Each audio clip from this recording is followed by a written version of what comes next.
무너지는 역사가 있는 거예요. 그래서 여러분 우리가 하나님 만드신 질서를 잘 따라가야 돼요. 질서를. 그래서 영적인 질서도 마찬가지고 하나님 말씀의 질서도 마찬가지고 교회 안에서 세워가야 할 질서도 마찬가지예요.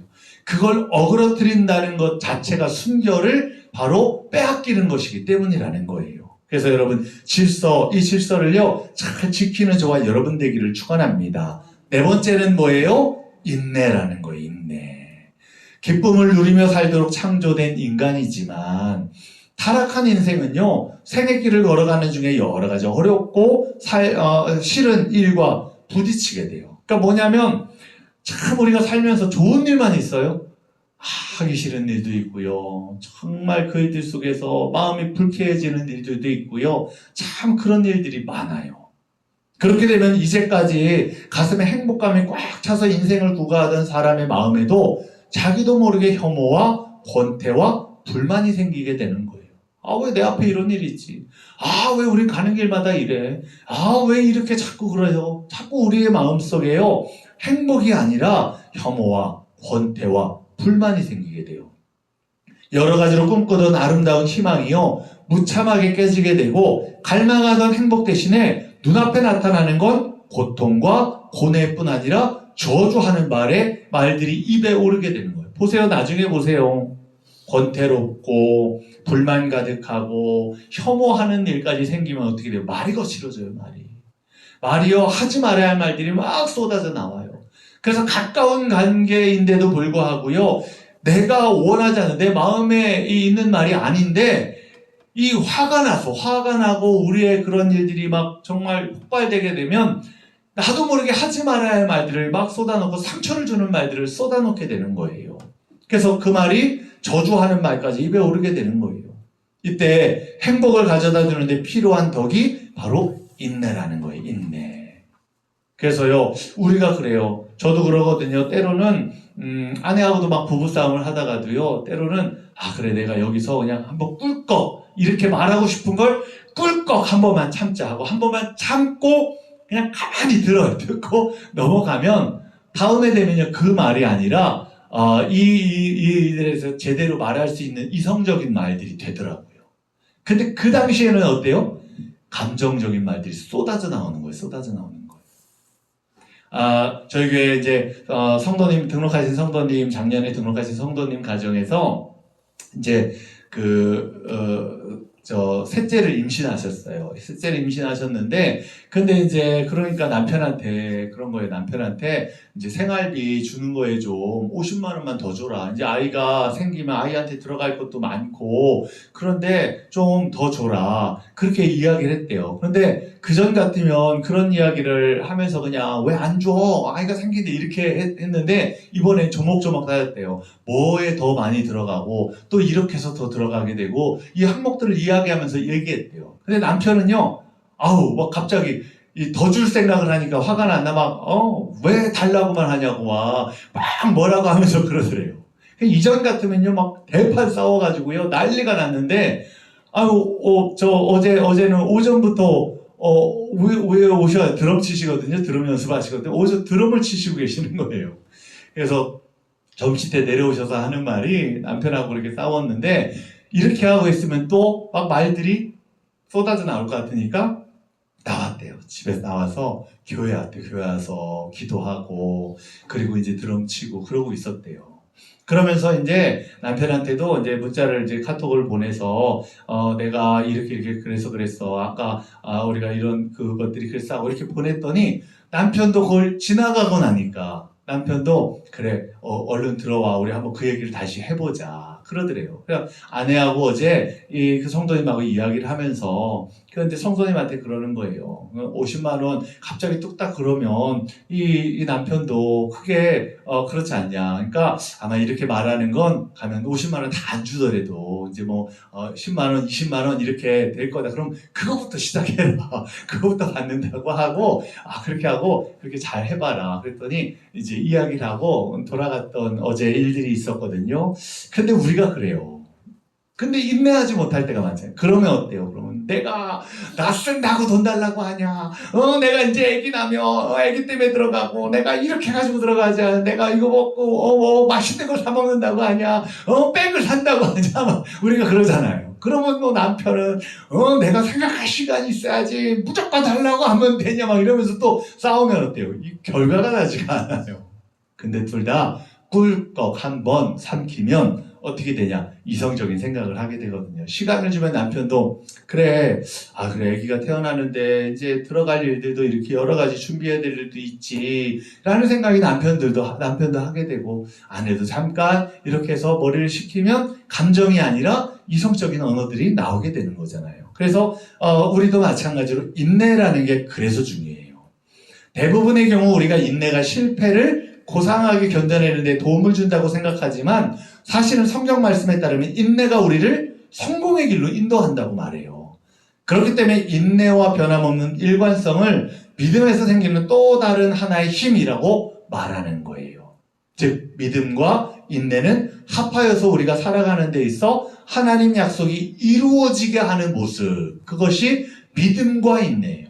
그래서 성경은요 인내에 대해서 계속 말씀해요. 인내에 대해서. 욥의 인내를 보았느냐, 하나님 말씀하시는 거예요. 인내가 얼마나 중요한지, 인내는 쓰나 그 열매는 달다, 격언도 있잖아요. 어떤 일에서건 좀 더 나은 일을 얻기 위해서는 참아야 할 것들이 많아요. 고통을 참고, 유혹을 참고, 포기하고 싶은 마음을 참고, 분노를 참고, 무분별하게 달아오르는 격정을 참아낼 때 잘 참을 수 있는 사람이요 성공할 확률이 높은 건 엄연한 사실이에요. 그래서 옛 격언에도 참을 인자 셋이면 살인도 면한다 라는 말이 있는 이유가 거기에 있는 거예요.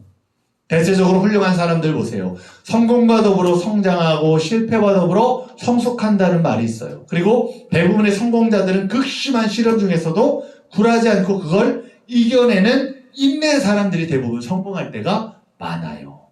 잠언에서도 인내가 분노와의 관계되는 덕목이라는 걸 지시해 주거든요. 왜냐? 인내하지 못하게 만드는 게 자꾸 충동질하는 거거든요. 우리를 마귀가. 잠언서 14장 29절 합독합니다. 노하기를 더디하는 자는 크게 명철하여도 마음이 조급한 자는 어리석음을 나타내느니라. 아멘. 여러분 보세요. 마음이 막 조급하면요 어떻게 돼요? 더 그걸 꿀꺽하지 못하고 막 그냥 쏟아놓게 돼요. 오히려 어리석은 말들이 나오게 돼요. 근데 노하기를 더디하는 자는 어떻게 돼요? 명철을 얻는데요. 명철. 지혜를 얻는데요. 지혜를. 잠언서 12장 16절 미련한 자는 당장 분노를 나타내거니와 슬기로운 자는 수욕을 참느니라. 아멘. 수욕을 참느니라. 지금의 내가 당하는 것 참는다는 거예요. 참는다는 거. 잠언서 15장 18절 분을 쉽게 내는 자는 다툼을 일으켜도 노하기를 더디하는 자는 시비를 그치게 하느니라. 아멘. 또 잠언서 19장 19절 노하기를 맹렬히 하는 자는 빚벌을 받을 것이라. 내가 그를 건져주면 다시 그런 일이 생기리라. 그리고 이성을 잃을 만한 일들이 있어요. 생겨요. 그럼 그때 지혜로운 사람과 미련한 사람의 모습은 극명하게 드러나잖아요. 어떤 일이건 일단은 참으면서 상황을 파악하고 대처해도 늦지가 않아요. 지금 막 쏟아놓고 지금 막 해결하려는 게 아니라 어떻게 해서든 한번 꿀꺽 삼켜보고 그 일들을 다시 돌아보고 인내할 때 바로 그 일들이 우리에게 행복을 주는 은혜가 될 줄로 믿습니다. 그래서 우리도 인내를 잘하는 저와 여러분 되기를 축복합니다. 다섯 번째는 뭐예요?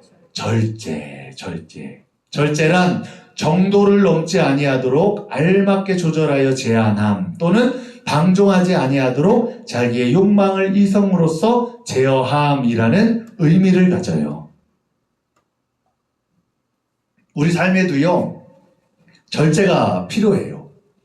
왜냐 우리는 막 한도 끝도 없어요. 좋으면요 막 좋은 게요 끝도 없이 들어가는 거예요. 그래서 우리나라 사람들 극단적이에요. 극단적. 왜 극단적인지 아세요? 밥을 못 먹으면 뭐라 한대요? 배고파 죽겠대요. 배고파서 죽을 지경이 되었대요. 근데 또 밥 먹고 나서는 뭐라고 해요? 배불러 죽겠대요. 우리나라 사람들은 죽겠다라고 하는 거예요. 죽겠다라고. 살겠다라고 안 하고 죽겠다라는 게 우리나라 사람들 입에 달려붙은 모습이에요. 아니, 배불러 죽을 때까지 먹으면 안 되잖아요. 근데 우리는 어때요? 배불러 죽을 때까지 먹어요. 꼭 우리는 과식해요, 과식. 적당하게 먹는 것들이요, 잘 안 돼요, 보면. 아니, 맛있는 게 있으면요, 자꾸 손이 가고요. 맛있는 게 있으면 자꾸 오버하게 돼요. 저도요, 딴 건 다 참는데, 뭐에 이성이 끊기는 줄 아세요? 제가 떡볶이를 좋아하거든요. 막 배가 불러 죽겠는데, 떡볶이가 또 나오면요, 그것도 먹을 힘이 생겨요. 그래서 또 먹어요. 먹고 나서 저녁에 후회해요. 막 배가 부글부글하다. 배가 너무 막 안 좋다. 막 가스가 찬 것 같다. 너무 과식했다. 근데 우리는 그러거든요. 후회할 걸 알면서도 이 절제를 못하는 게 우리의 모습이라는 거예요.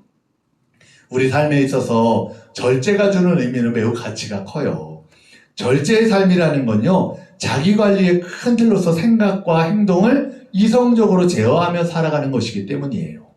세상의 모든 만물을 아끼고 소중히 여기는 마음과 자세가 절제의 미학이에요. 절제의 미학. 이처럼 자신의 욕구를 하나님 뜻에 맞게 잘 다스릴 때 내 속에 있는 모든 기능들이 조화와 균형을 이루고 성숙한 인격이 되는 거예요. 모든 재물은 물론이고 자신의 건강을 위해 몸과 마음 그리고 말과 시간까지도 절제해야 돼요. 그래서 우리가 몸뿐만 아니라 말도 시간도 절제하며 살아야 되는 거예요. 그래서 절제는요, 인내보다도 한 차원 더 높은 가치를 추구하는 덕목이다라고 우리에게 말해줘요. 또 절제의 개념에는요, 중용이라는 뜻도 포함되어 있어요. 지나치지 않게 또 모자라지 않게 조화와 균형을 이루어야 한다는 말이 중용이거든요. 하나님께서 인간에게 자유의지를 주어 선택할 수 있게 하셨어요. 그러나 불행하게도 인간은 자유의지가 절제되지 못하는, 마귀가 자꾸 충동질하거든요. 유혹하거든요. 보세요. 하나님이 다 그들에게 이 선택할 수 있는 자유를 주셨어요. 너희들이 이 동산나무의 실과를 다 먹어도 된다. 그러나 이게 중요해요. 그러나가 중요해요. 항상 하나님 말씀 속에요, 우리가 하나님이 주신 축복의 말씀이 있거든요. 축복의 말씀 중요한데 축복의 말씀에 따르는 그러나가 분명히 있어요. 근데 그게 중요한데 사람들은요, 앞에 거에만 막 집중을 하는 거예요. 그래, 이거 하면 축복 준대. 야, 이게 찬양해 주시는 축복이야. 막 거기에만 집중해. 그런데 그러나가 분명히 있거든요. 말씀에도 뭐예요? 그러나 동산에 있는 나무의 모든 실과는 따먹어도 되되 동산 중앙에 있는 선악을 알게 하는 나무의 실과는 먹지 말아라. 이게 하나님의 말씀이었어요. 하나님이요, 뭐 다 하지 말라는 것도 아니었어요. 다 해. 너 하고 싶은 거 다 해. 너 먹고 싶은 거 다 먹어. 너 이름 붙이고 싶으면 다 이름 붙여. 하나님 다 주셨어요. 근데 딱 하나, 동산 중앙에 있는 선악을 알게 하는 나무의 실과는 먹지 말아라. 이건요, 하나님이 왜 그걸 먹지 말아라 하는 거냐면 약속이에요, 약속. 하나님과의 최소한의 법이었어요, 법. 그 법을 지킬 때 우리가 하나님과의 관계가 되어지는 거예요. 우리가 그러잖아요. 사람과 사람 사이에도요, 내가 지켜야 할 법이 있어요. 이 사람에게 대하는 거 침범하면 안 되는데 우리는 어때요? 침범할 때가 많잖아요. 제가 시골 가니까요, 시골은요 막 침범해 들어와요. 어떻게 침범해 들어오냐, 막 뭐 해라, 뭐 이렇게 해라, 막 얼마나 와서 잔소리를 하고 얼마나 와서 막 훈수를 두는지요. 우리가 알아서 하면 되는데 와가지고 그렇게 하면 안 된대요. 이렇게 하래요. 막 우리 교회를 지면서도 앞에를 이렇게 하면 안 된다. 다 이걸 깔아버려야 된다. 이건 저렇다. 막 와가지고 이 사람이 이 얘기하고 저 사람이 저 얘기하고 막 그래요, 보면. 그리고 그렇게 안 하면요, 뭐라는지 아세요? 내 말 안 들었다고. 그렇게 하면서 잘 되는지 뭐냐고. 아니, 우리가 짓지. 자기가 지어요? 그럼 자기 집을 짓든가, 그렇게. 근데 사람들은 그래요. 시골 가니까 그래요. 얼마나 그러는지. 그러면서요, 남의 집에 숟가락 몇 개 있는 것까지 알려고 해요. 와서. 막, 그 속속들이 막 그런 것까지도. 그리고 나서 알면은 그냥 자기만 알면 좋잖아요. 근데 그거 갖고 또 말하기를 얼마나 좋아하는지 몰라요. 누구 집에 누구 어떤지 아냐. 이 집은 이렇다. 그러니까 동네를 보니까요, 할머니들끼리요, 안 싸우는 사람이 없어요. 안 싸우는 사람. 다 원수지간이 되는 사람들이 많아요. 왜냐? 아이, 자기네들이 이 속 얘기까지도 다 다른 사람들에게 하고 돌아다니니까 그게 안 들어가요? 귀로 들어가니까, 아, 이 집 할매가, 당신 욕하고 다니더라. 이게 들어가니까 원수거지간이 되는 거예요. 근데 왜 그러냐면 선을 지키지 않았기 때문에. 근데 시골에 가니까 그래요. 선을 못 지켜요. 막 침범에 들어와요. 근데 관계 속에서도 마찬가지로 하나님과 우리 사이에 선이 있어요, 선. 그게 말씀의 법이에요, 말씀의 법. 그 말씀의 법을 지키는 것들을요, 우리가 따라갈 때, 이 선을 지킬 때 하나님 앞에 우리가 제대로 된 관계가 되는 거예요. 근데 우리는 침범에 들어갈 때가 많은 거예요. 말씀 갖고도요, 하나님 말씀인데, 막 자기 마음대로 유용을 해요, 유용을. 막 자기 마음대로 좋을 때는 막 갖다 붙여대고, 싫을 때는 잊어버리고. 그게 하나님 말씀 속에요, 우리가 법을 어기고 나아가는 모습이라는 거예요. 그러다 보니까 절제하지 못하는 이런 것들이 끝내는 우리를 망하게 하는 일들이 일어나게 되는 거예요. 그래서 여기에 보면은 하나님께서 인간의 자유의지를 주셨는데 불행하게도 인간은 절제하지 못해서 마귀의 유혹에 넘어가 선악과를 따먹고 인간의 욕망에 지배를 받게 됐어요. 그래서 하나님께서 도와주셔야 절제의 열매를 맺고 성령의 사람으로 살아갈 수 있어요. 잠언에서도 이 절제를 다룬 덕목들보다 덕목들보다 정말 이런 것들을 더 강조를 하는데, 다른 덕목들보다 특히 잠언 25장에 31장까지 해서 절제에 대해 강조하는데, 성숙한 삶과 성숙한 사회생활에 필요한 절제의 삶으로서의 잠언의 기자가 이 같은 것들을 이렇게 구분해서 이야기했어요. 첫 번째 뭐예요? 성숙한 삶을 원하는 사람들에게 필요한 절제의 덕은 마음의 절제다. 마음의 절제. 잠언서 16장 32절 합독합니다.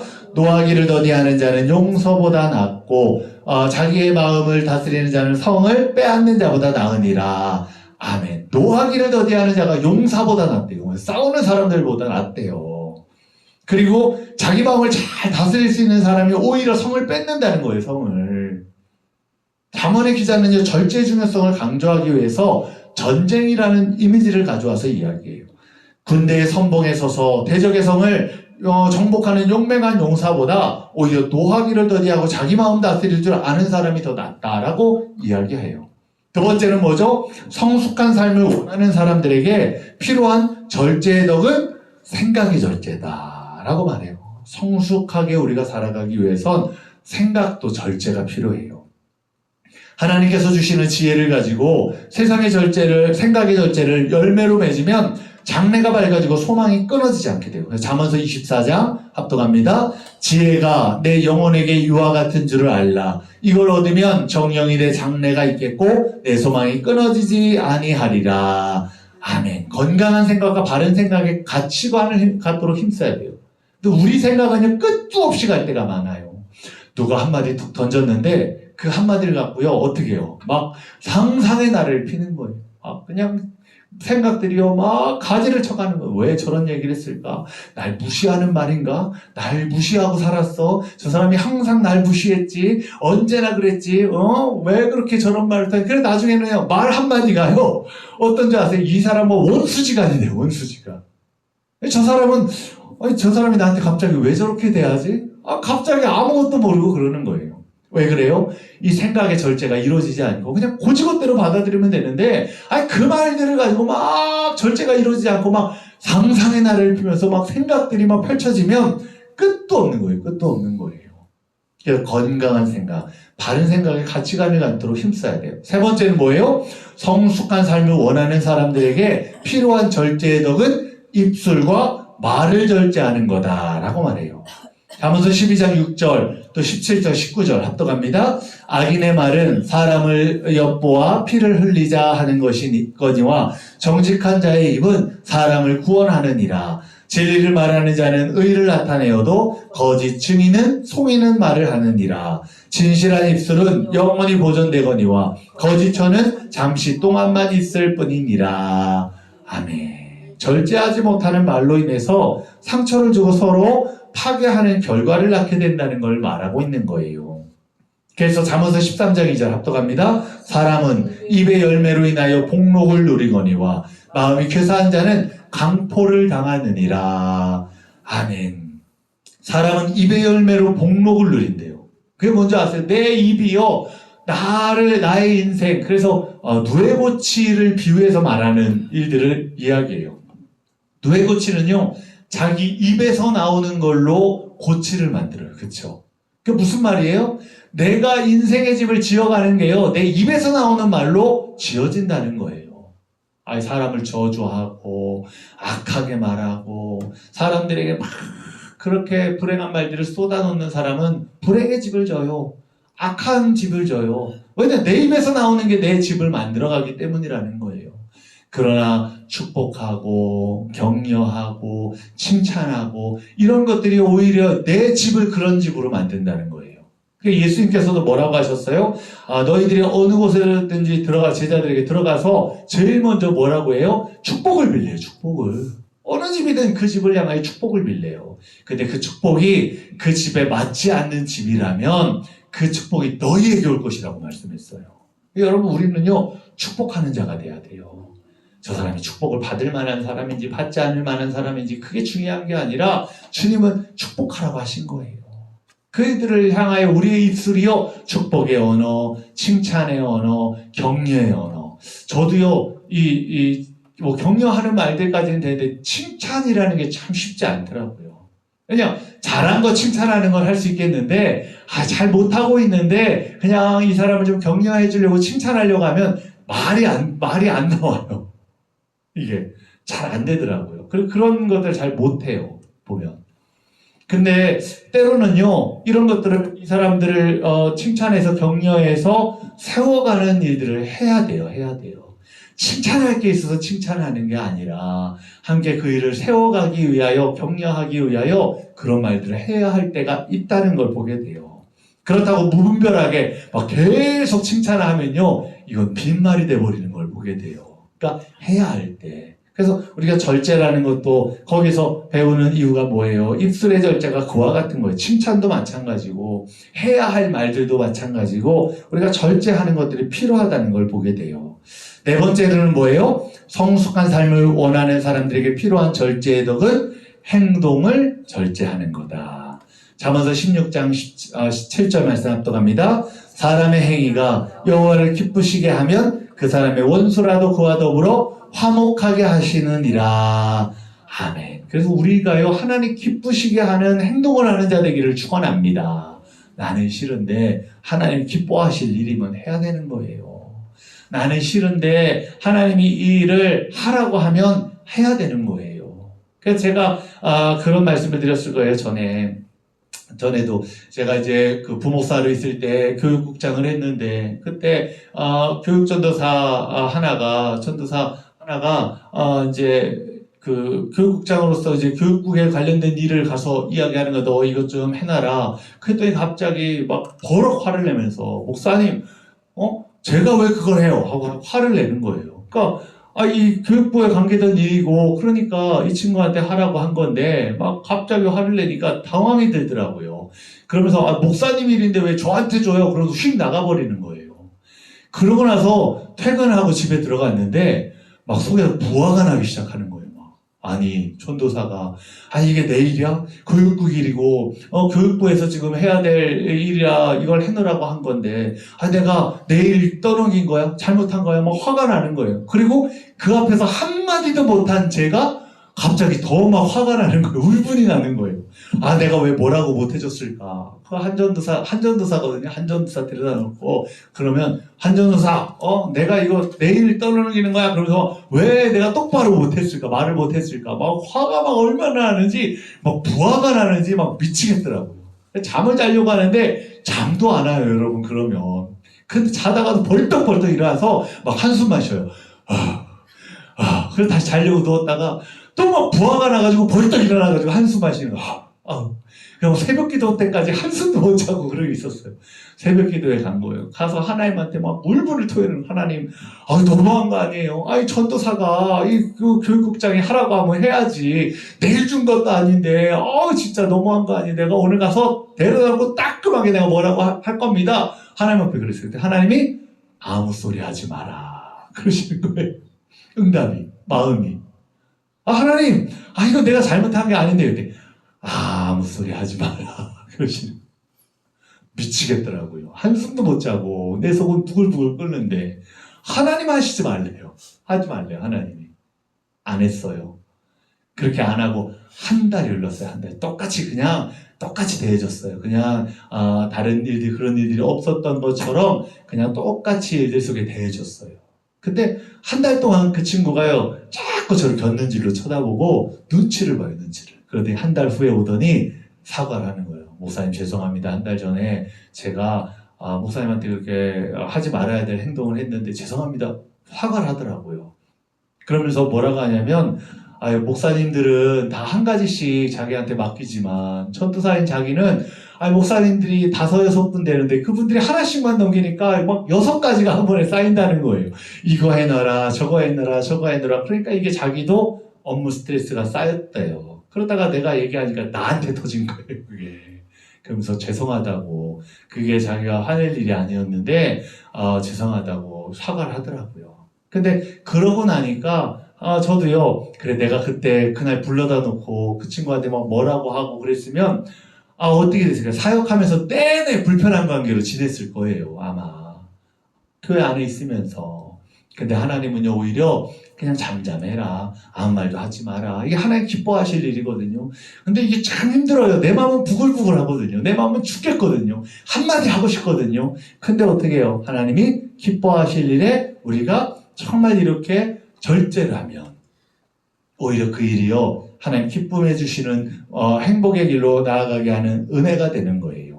잠언서 15장 17절에도 뭐라고 하죠? 합독합니다. 채소를 먹으며 서로 사랑하는 것이 살찐 소를 먹으며 서로 미워하는 것보다 나으니라. 아멘. 그래서 여러분 우리가 함께 사랑하기 위하여 또한 이렇게 절제의 미덕을 가지는 저와 여러분 되시기를 축복합니다. 6번째는 뭐예요? 친절. 친절은 사전적인 의미로는 남을 대하는 정성스럽고 정다운 태도라는 걸 일컬어요. 즉 정성스러운 마음으로 상대방의 처지를 잘 이해하고 필요한 도움을 주고 따뜻한 관심과 배려 속에 명랑한 얼굴로 진심으로 대하는 행동들. 그것이 친절이에요. 친절. 이런 친절한 행동을 하면 친절을 받는 사람뿐만 아니라 친절을 베푸는 사람 자신도 기쁨과 보람을 누리게 되고 상호 신뢰감을 형성할 수 있게 돼요. 그런데 친절한 행동을 하지 않거나 냉랭하게 사람을 대하게 되면요 마음이 불편해지고 괴로움만 늘어나게 될 때가 참 많아요. 내가 막 저 사람에게 불편해서 내가 화를 내고 막 그렇게 했어요. 근데 화내고 난 다음부터는 내가 더 불편해져요. 내 화낸 것 때문에 대할 때마다 자꾸 좀 꺼리낌이 있고 그런 일들이 자꾸 무너져 내리게 되는 것들이 생기게 되는 거예요. 그래서 대부분 자세하게 살펴보면 친절한 성품을 지닌 사람들은 활동적이에요. 반면 자신을 제외하고는 아무도 사랑하지 않는 이기적이고 회의적인 사람들은 게을러요. 선량하고 고결하고 관대한 마음을 갖고 있지 못해서 그 나름대로 자선과 친절을 베풀고 살면 한없이 행복한 게 사람의 삶이라는 거예요. 잠언서 28장 27절 합독합니다. 가난한 자를 구제하는 자는 궁핍하지 아니하려니와 못 본 채 하는 자에게는 저주가 크리라. 아멘. 그래서 우리가 친절을 베푸는 거 자꾸 마음에 오는 것들 있잖아요. 마음에 자꾸 하나님 걸리게 하시는 게 있어요. 자꾸 생각나게 하는 게 있어요. 그러면 그거 뭐예요? 하라는 거예요. 하나님이 하라는 거. 그걸요 우리가 자꾸 묵인하면 안 돼요. 묵인하면 불편해지는 거예요. 그래서 애쓰고 힘써야 돼. 하려고 애쓰고 힘써야 돼요. 뭐 다 할 수는 없어도 그러면 노력이라도 해봐야 되는 거예요. 그게. 그래야 그 일들이 뭐예요? 우리가 하나님이 일들 속에서 그 친절의 일들을 베풀 수 있는 시작이 되고 일들이 돼요. 그래서 친절에 있어서 빼놓을 수 없는 항목이 바로 뭐예요? 미소예요. 미소. 친절하면서 웃지 않는 사람은 없어요. 어린이에게 미소를 가르쳐주라는 것이 니체의 말이었거든요. 미소가 흐르는 얼굴은 자신 있게 보이고 미소가 흐르는 표정은 용기 있어 보이기까지 해요. 사람의 인상에서요 웃는 얼굴 보세요. 웃는 얼굴. 그 웃는 얼굴 보면요 그 얼굴에 사람들이 화를 낼 사람들은 거의 없어요. 보면 때로는요 화를 내다가도요 웃고 있는 사람을 보면 실없어가지고요 이 뭐야 얘 뭐 이상하냐 아니야. 오히려 이렇게 생각이 돼서 화가요. 지나치게 되는 것도 생기게 돼요. 웃는 얼굴 중요해요. 중요해. 그래서 우리가 항상 웃음을 잃지 않고 미소를 잃지 않는, 그래서 이 일들을 정말 지켜가는 자가 되기를 축복합니다. 7번째는 뭐예요? 근면. 근면이란 힘찬 모습으로 자기 체계력의 한계 내에서 열심히 일하는 것이며, 일할 때는 일하고 쉴 때는 쉬는 걸 말해요. 그래서 우리가 근면하다라는 게 중요한 이유가 뭐냐? 근면이라는 게 뭐예요? 우리 일들 속에 꾸준히 그 일을 잘하는 거예요. 잘하는 거. 근데 사람들이요, 꾸준히 하는 거 잘 못할 때가 많아요. 시작은요, 막 이렇게 하죠. 막 그런데 어때요? 시작은 막 그렇게 하는데 나중에 보면요, 흐지부지.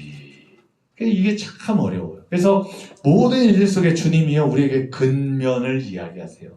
신앙생활도 근면해야 돼요. 근면해야 돼요.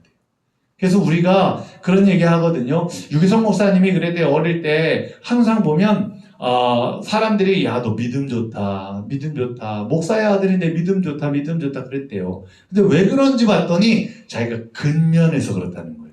교회도 한 번도 안 빠지고 잘 나오고 하라는 거 그냥 잘 듣고 하고, 그러니까 사람들은 보면 야, 너 믿음 좋아. 믿음 좋아. 근데 우리는요, 근면과 믿음 이거요 같지 않아요. 근데 우리 근면하면 믿음 있다고 생각해요. 교회에 한 번도 안 빠지고 잘 나오면 우리는요, 야, 저 사람 믿음 생활 잘해 그래요. 근데 믿음 생활이 아니라 근면한 거예요. 근데 신앙에 근면이 있는 거예요. 근데 신앙에 근면이 있는 사람이 믿음을 갖기가 더 쉬운 거예요. 왜냐? 주님 말씀을 잘 듣고 주님 앞에 예배에서 잘 드리고, 그것이 믿음을 갖기에 가장 좋은 조건적인 것이 되는 거예요. 근데 들쑥날쑥하고 들었다가 안 들었다가 하고 이런 사람들은요, 오히려요, 믿음 생활하는 게, 믿음을 갖기가 참 어려워요. 어떨 때는 막 뜨거워요. 막 믿음이 있는 것 같아요. 근데 한동안 한참 안 보이다가 다시 또 나와서 또 뜨거워요. 뜨거워요. 근데 그게 믿음 있는 게 아니라는 거예요. 근데 근면과 믿음은 다른데, 대부분의 사람들을 볼 때 근면하면 믿음 생활 잘해, 믿음이 있어, 이렇게 말해요. 근데 그건 아니에요. 유기성 목사님도 그랬대요. 자기가 믿음 없다는 걸 언제 알았냐면, 군대 가가지고 훈련받다가 다리가 부러졌는데, 큰 사고를 당했는데, 다음날 그 수술할 의사가 휴가에서 복귀해서 밤새도록 혼자 그렇게 병실에 누워있는 거예요. 누워있는데, 그런데 그 누워있는 그때 자기가 하나님을 찾고 있지 않고 왜 이렇게 됐나 원망만 하고 있더래요. 목사인데, 군목으로 갔거든요. 군목으로 가셨거든요. 근데 목사인데 자기가 하나님을 찾지 않고 그러고 있는 모습을 보면서 깨달았대요. 내가 믿음 없는 목사였구나. 내가 진짜 믿음이 없었구나. 그래서 그 밤에 회개했대요. 근데요, 그게요, 맞는 이야기예요. 우리도 그래요. 우리도요, 그냥 꾸준히 잘 왔으니까, 어릴 때부터 교회 다녔으니까, 항상 말씀 들었으니까, 항상 이게 당연한 줄 알고 따라갔으니까, 이게 믿음인 줄 아는 거예요. 근데 그건 믿음이 아니라 근면한 거예요. 근면한 거. 신앙생활을 근면하게 잘한 거예요. 근데 거기에 믿음을 더해야 되는 거예요. 우리가 하나님을 확실하게 붙들고 하나님만이 우리의 의지의 대상입니다. 우리가 따라갈 대상입니다. 이 어려움 속에서 하나님만이 우리의 주관자 되십니다라고 고백할 줄 아는 믿음이 있어야 되는 거예요. 그 믿음을 얹을 수 있어야 하는데, 그게 근면이라는 것들을 통해 주어지는 은혜라는 거예요. 그래서 잠언서에서도요, 행복의 조건에서 근면을 이야기해요. 근면하게 사는 사람은요, 항상 어때요? 성공의 지름길이 되는 거예요. 그래서 잠언서 11장 16절 합독합니다. 유덕한 여자는 존영을 얻고 근면한 남자는 재물을 얻느니라. 아멘. 19장 게으름이 사람으로 깊이 잠들게 하나니 태만한 사람은 줄일 것이니라. 아멘. 잠언서 12장 게으른 자는 그 집을 잡을 것도 사냥하지 아니하나니 사람의 무기는 부지런한 것이니라. 아멘. 게으름은요, 인생을 부식시키는 독소예요. 잠언서 13장 4절에도 게으른 자는 마음을 원하여도 얻지 못하나 부지런한 자의 마음은 풍족함을 얻느니라. 아멘. 바로 잠언에서는요, 이와 같이 행복의 8가지 조건들을 이야기했어요. 우리가요, 이 조건들을 다 붙잡고 행복한 삶을 이뤄가는 저와 여러분 되기를 주의 이름으로 축원합니다. 세 번째는 전도서예요. 전도서. 전도서는 뭐죠? 누리는 삶의 기술이라는 거예요. 잠언은요, 지혜의 말씀이었어요. 지혜의 말씀. 실질적으로 우리에게 주는 지혜예요. 지혜. 그러면 전도서는 뭐냐? 이 지혜를 가지고 우리의 삶에서 누리는 삶의 지혜예요. 삶의 지혜. 그래서 전도서의 이해를 보면 첫 번째, 전도서를 영어로는 이클리지에스티스라고 하는데 이는 헬라어로 집회를 소집하는 자라는 뜻이에요. 에클레시아스테스라는 명칭을 그대로 음역한 건데 히브리어로는 본서를 코헬렛이라고 불렀어요. 이 말은 전도서 1장 1절에 다윗의 아들 예루살렘 왕 전도자의 말씀이라. 이 전도자 코헬렛이라는 말이 바로 전도자에서 전도서라는 말씀으로 그대로 나온 제목이 되었어요. 독일의 종교개혁자 마틴 루터는요, 전도서의 히브리어 명칭인 코헬렛이라는 말에 담긴 의미를 충분히 고려해서 자신의 독일어 번역 성경에서 전도서를 전도자라고 표기하기도 했어요. 구약 성경 중에서도 전도서만큼 많은 사상가들의 마음을 매혹시킨 작품도 없는데 전도서의 깊은 공명과 영향을 받은 작가로는 하인리 하이네, 또 에르스트 르낭, 토마스 하디, 어네스트 헤밍웨이 같은 인물들을 들 수 있어요. 우리가 여기에 보면 헤밍웨이라는 작가는 우리가 잘 알고 있죠. 이처럼 많은 문인들과 깊은 생각을 하는 사람들에게 큰 영향을 미친 책이 바로 전도서라는 책인데, 그럼 전도서가 도대체 어떤 책일까? 첫 번째, 전도서는 인생의 참된 의미를 찾아가는데 도움을 주는 삶의 지침서라고 말하는 거예요. 도움을 주는 지침서예요. 전도서로서 말하자면 널리 읽힐 뿐 아니라 많은 영향도 주지만 신실한 성도들에게 거부감을 때로는 안겨주기도 해요. 왜냐하면 이 책의 겉만 보면요, 얼핏 보면 그 표면에 나타나는 건 삶의 허무와 무의미이기 때문이에요. 전도서 1장 2절 3절 우리 합독합니다. 전도자가 이르되 헛되고 헛되며 헛되고 헛되니 모든 것이 헛되도다. 해 아래에서 수고하는 모든 수고가 사람에게 무엇이 유익한가. 아멘. 전도자, 이 전도서는 누가 썼어요? 솔로몬이 썼다고요. 솔로몬. 잠언서는 이 솔로몬의 이 생애의 젊은 날들에 썼던 이 지혜의 말씀이라면, 전도서는요, 솔로몬이 나이가 많이 들어서 인생의 일들을 다 겪어본 이후에 이제 썼다라고 말을 해요. 그래서요, 보세요. 지나오고 나니까 어때요? 아니, 지나고 자기가 누려본 것들, 자기가 다 가져본 것들, 해본 것들, 이런 게 다 어떻다고요? 헛되고 헛되니 다 모든 것이 헛되도다. 그렇게 말하고 있는 거예요. 왜냐? 다 지나가는 것들이라는 거예요. 다 지나가고 나면 아무것도 아닌 것이라는 거예요. 그러다 보니까 이 표면적으로 이것만 보면요, 다 막 허무를 이야기하는, 마치 허무주의처럼 그렇게 생각이 들기도 해요. 전도서의 겉으로 드러나는 이런 생의 허무와 무의미는요, 우리가 흔히 추구하고 기대하는 성경의 적극적인 인생관과 고상하고 정결한 도덕적 수준에 어울리지 않아요. 성경은 뭐라고요? 삶을 자신있게 살고, 삶을 적극적으로 살고, 오늘을 충실히 살고, 이렇게 말씀하잖아요. 근데 여기에서는, 야, 살아봐야 다 별거 아니더라. 다 지나가봐야 다 그게 그거야. 이렇게 말하고 있으니까 맞지 않는 것처럼 보이는 거예요. 그래서 신실하고 경건한 성도들은 전도서를 때로는 거부하는 경향이 있어요. 그러나 표층 구조만을 보지 말고 그 안에 들어있는 상징과 이미지 같은 것으로 이루어지는 심층 구조, 알맹이를 씹어놓고 보면 전도서가 인생의 참된 가치, 의미가 뭐냐, 찾아가는 끝없이 도전하고 반응하고 마지막 궁극적인 가치의 지표를 말하고 있어요. 그러니까 뭐냐, 여러분, 세상적인 것들이 다 허무하다는 건 뭐예요? 가치가 어디에 있다는 거예요? 세상에 있다는 거예요? 아니라는 거예요. 세상이 아니라 하늘에 있다는 걸 말하고 있는 거예요.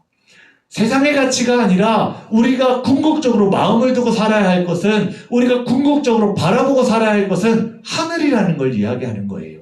누가복음에 보면 부자의 비유가 나오잖아요. 부자가 농사를 졌는데, 야, 풍년이 되게 했어요. 하나님이 얼마나 많이 소출을 거두게 했는지 자기 창고에 다 안 들어가요. 그러니까 성경에 뭐라고 했냐, 창고를 헐고 어떻게 했다고요? 더 크게 졌대요. 크게 져서 다 집어넣었어요. 다 창고에 집어넣고 그리고 나서 부자가 뭐라고 하냐. 야, 내가 몇 년 동안 이제 먹고 살 게 있어. 걱정할 게 없어. 근데 그 밤에 주님이 오셔서 그 영혼을 데려가시는 거예요. 그러면서 네가 창고에 쌓아놓은 게 누구 거지? 누구 것이 되겠냐? 그게 너한테 무슨 소용이냐? 오늘 밤 우리를 데려가시면요, 아무것도 필요 없는 거예요. 그러면서 그 다음에 나오는 말씀이 하늘에 쌓으라는 거예요. 하늘 창고에 쌓으라는 거예요. 우리가 하나님의 나라 정말 가치가 어디에 있는지 전도서가 말하고 있는 건 그걸 이야기하는 거예요. 근데 우리는 어때요? 부자같이 살 때가 많아요. 오, 하나님 축복 주셨네? 그럼 뭐, 내가 좀 이렇게 좀 통장도 여러 개로 좀 나눠놓고, 좀 저금 좀 해놓고, 내가 노후에, 그래, 이렇게 하면 좀 잘 살 수 있겠지. 이러면서 좀 그것들을 막 준비해놓는 일에 매달리는 거. 물론, 우리가 뭐, 주신다고 다 쓰는 건 아니에요. 그런데, 왜 주셨을까에 대한 것들을 생각해 봐야 돼요. 만약 부자가 소출을 많이 얻었다면, 자기 창고만큼만 집어넣으면 돼요. 그게 자기의 분량이니까. 그리고 나머지 건 뭐예요? 하나님이 왜 주셨을까? 그래, 이웃들에게 좀 나눠주고 함께 또 하라고 주셨겠지. 그래서 보세요. 베드로가요, 깊은 곳에 가서 그물을 던졌거든요. 그물을 던졌는데 그물이 찢어질 정도로 물고기가 잡혔어요. 근데 물고기가 잡히고 그 다음에 말씀 들으면 뭐가 나오는지 아세요? 베드로가 불러요. 누굴 부르는지 아세요? 옆에 있는 요한과 베드를 불러요. 그리고 그 배로 다 같이 옮겨 담아요. 그물이 찢어질도록 많이 잡힐 때 사람들은 어떻게 하는 줄 아세요? 어떻게든 내가 이거 다 가져가 보려고. 어떻게든 내가 이거 다 물고기 실어 보려고. 자기 배에 막 그러다가 어떻게 돼요? 배가 가라앉는 거예요. 근데 베드로는 어떻게 하냐? 그 주변의 배들을 다 부른 거예요. 왜? 밤새 같이 물고기 잡았는데 한 마리도 못 잡았어요. 자기도 못 잡고 그 주변 배들도 한 마리도 못 잡았어요. 근데 깊은 곳에 가서 그물을 내렸더니 배가 찢어질 정도로, 그물이 찢어질 정도로 물고기가 잡혔어요. 그러니까 불러 모으는 거예요. 와라. 야, 와라. 물고기가 얼마나 많이 잡혔는지, 야, 거기도 실어라. 여기도 실어라. 탁 옮겨 담으면서 실으는 거예요. 함께 하는 거예요. 이게 하나님 주시는 축복의 은혜거든요. 근데 우리는요, 내 배에만 실으려고 하는 거예요. 내가 잡았으니까. 내가 이렇게 올렸으니까. 내가 오늘 이거 다 가져갈 거야. 그러다가 가라앉아요. 그러다 큰일 나는 거예요. 그렇기 때문에 우리가 정말 심층적인 모습을 먼저 봐야 돼요. 로마서 15장 4절 말씀 합독합니다. 무엇이든지 전에 기록된 바는 우리의 교훈을 위하여 기록된 것이니 우리로 하여금 인내로 또는 성경의 위로로 소망을 가지게 함이니라. 아멘. 이처럼 바울의 고백처럼 전도서는 단순히 페르시아의 시인 오마카임의 시 루바야트와 같은 허무와 탄식이나 고뇌 노래가 아니라 그 허무와 무의미성을 뛰어넘는 좀 더 적극적으로 삶을 의미함에 탐구해가는, 뭐에 우리가 가치를 두고 살아가야 하냐? 하늘의 가치 두고 사는 사람은요, 이 땅에서 하늘을 위해 사는 거예요. 하나님의 나라를 위해 사는 거예요. 그 일들의 참된 가치가요, 이루어질 수 있다는 걸 깨닫게 되는 거예요.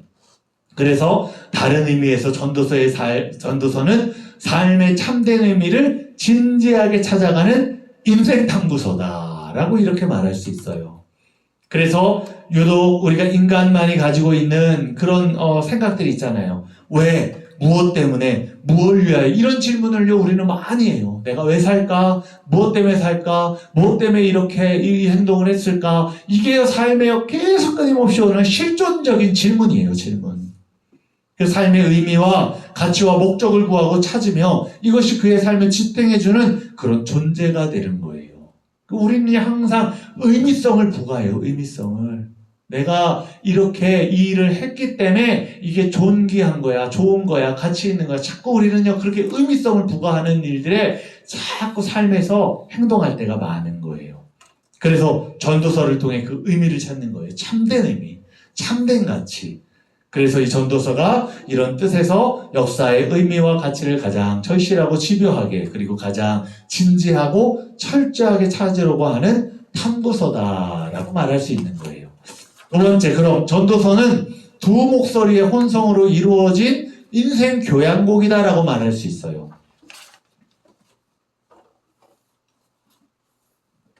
전도서는 겉으로는 삶의 허무와 무의미, 부조리를 흐르게 하고 속으로는 참된 희망과 기대가 흘러가고 소리를 내도록 내놓는 인생론적인 교양시거든요. 교양시. 막 밖에는 막 격정적으로 막 이야기하는 것 같지만 막상 그 안에는 고요한 거예요. 고요한 거예요. 뭘 찾아가야 할지를 고요하게 묵상하게 되는 거예요. 그래서 영국의 19세기 빅토리아 시인들 중 대표적인 시인들을 알 수 있는 알프레드 테니스는요, 두 목소리라는 시에서 듣는 그런 문답과도 일맥상통하는 그런 두 목소리를 갖고 이야기하는 것들을 이야기해요. 보면 여기 뭐라고 해요? 한 조용하고 작은 소리가 나에게 말하였다. 그대 불행으로 가득 차 있다면 죽는 것이 더 낫지 않겠는가? 그때 나는 조용하고 작은 소리에게 기이하게 창조된 나를 끝없는 그늘 속에 던지지 말라 하였다. 이렇게 하면 두 목소리. 내 속에서는요, 때로는 부정적이고 막 세상적이고 이런 것들로 나타날 때, 근데 그 일들이 아니라 참된 목소리, 내가 뭘 붙들어야 할지, 뭘 가치를 가져야 할지. 그래서 이 전도서는 이 두 가지의 혼성적인 소리들이 바로 이루어져 있는 인생 교양곡이다라고 말하는 거예요. 그래서 바로 이렇게 우리가 전도서를 통해 이 두 가지의 모습 속에서 참된 것들을 발견하시기를 축복합니다. 세 번째는 뭐예요? 전도서는 간결하면서도 진솔한 지혜문학이다. 히브리어로 된 구약 원전에서 분류에 따르면 제1은 율법, 토라예요. 토라. 제2는 예언서, 네비임이라고 말하고 제3이 잡서, 캐스비임이라고 하는데, 이 잡서에 바로 시편, 잠언, 전도서, 아가, 애가와 같은 시가 교훈이 들어있는 그런 말씀이에요. 그 외에 역대서, 에스더서, 에스라서, 느헤미야서, 룻기, 에스더서와 같은 역사 혹은 설화서, 다니엘서와 같은 예언서가 바로 이 말씀에 들어가 있는 모습이에요. 그러니까 전도서는요, 이 잡서 중에 들어있는 개인적인 삶의 체험을 극적인 대화의 형태로 간결하게 진술해 놓은 일종의 격언과도 같은 짧은 지혜문학이에요. 격언이라는 게 뭐냐? 모든 사람들이 참이라고 알고 있고 공동 여론을 간결하면서도 진솔하게 다룬 보편적 진리가 격언이에요. 격언. 다른 말로 표현하면요, 전도서는 인생 경험 세계에 대한 탐사 여행기다라고 말할 수 있을 정도라는 거예요. 탐사 여행이 뭐예요? 사람들이 추구하는 것들 가운데 가장 유망한 것이 지혜에서부터 시작되는데, 그러나 이 어지러운 세상에서 지식을 더하는 것, 통찰력, 또렷하게 일깨워줄 뿐 아니라 사실상 그 근심을 더하게 하는 그런 일들이 우리 안에는 있어요. 지혜가 올수록 때로는요, 자꾸 우리는 또 그 지혜의 단편에는 또 어때요? 근심도 와요. 염려도 와요. 또 다시 우리를 자꾸만 몰아붙여댈 때가 많아요.